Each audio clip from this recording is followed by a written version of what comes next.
என்னப்பா திமுக வேட்பாளர்கள பார்த்து கேள்வி கேட்டா ஒண்ணு ஓடிப் போயிடுறாங்க, இல்ல தகாத வார்த்தைகள ஏதாவது சொல்லிடுறாங்க. அது போன்ற ஒரு சம்பவம் தான் மீண்டும் அரங்கேறியிருக்கு. எங்க அப்படின்னு சொல்லி பார்த்தீங்கன்னா, நம்மளுடைய மதுரை தொகுதியை மார்க்சிஸ்ட் கம்யூனிஸ்ட் கட்சியினுடைய வேட்பாளர் சு. வெங்கடேசன் அவர்களுக்கு மீண்டும் வாய்ப்பு கொடுத்திருக்காங்க திமுக தலைமை.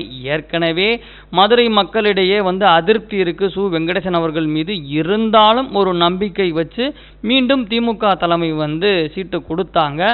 ஆனா தேர்தல் பிரச்சாரத்துக்காக மேலூர் பகுதியில் சு. வெங்கடேசன் அவர்கள் போனப்ப அங்கிருந்த பொதுமக்களும் விவசாயிகளும் அவரை சுற்றி வளைச்சு 5 வருஷமா எங்கே போனீங்க, எங்களுக்காக என்ன பண்ணீங்க அப்படின்ற மாதிரிலாம் கேள்வி கேட்டாங்க. ஆனா அந்த கேள்விக்கு சரியான ஒரு பதில் தர முடியாம அவர் திகைச்சு நின்றாரு. உடனே திமுக அமைச்சர் மூர்த்தி அவர்கள் மைக் எடுத்து உங்களுக்கு என்ன வேணும் அப்படின்னு சொல்லி கேட்டாரு. அங்கே கூட்டத்தில் இருந்த ஒரு விவசாயி ஒருத்தர் ஐயா நீங்க தண்ணி தரேன்னு சொல்லி நாட்டை நாசமாக்கிட்டீங்கன்னு சொல்லி அவரை பார்த்து சொன்னாரு. உடனே அதுக்கு சரியான ஒரு பதில் தராம முட்டா பயலே நின்று கேளுடா காட்டு பயில அப்படின்ற ஒரு வார்த்தையை தொடர்ச்சியாக அவர் பயன்படுத்திட்டாரு.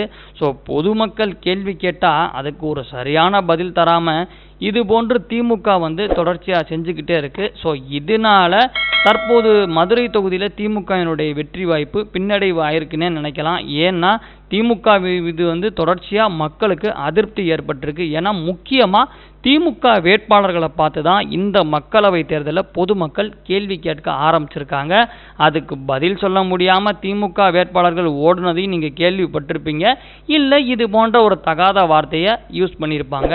ஸோ அதனால பொதுமக்கள் இந்த மக்களவை தேர்தலில் ரொம்ப தெளிவாயிட்டாங்க. இதனால இந்த தேர்தல் திமுகவுக்கு பின்னடைவு ஏற்படலாம்னு அரசியல் விமர்சகர்கள் அரசியல் பார்வையாளர்கள் மத்தியில் பேசுபொருளாக இருக்கு.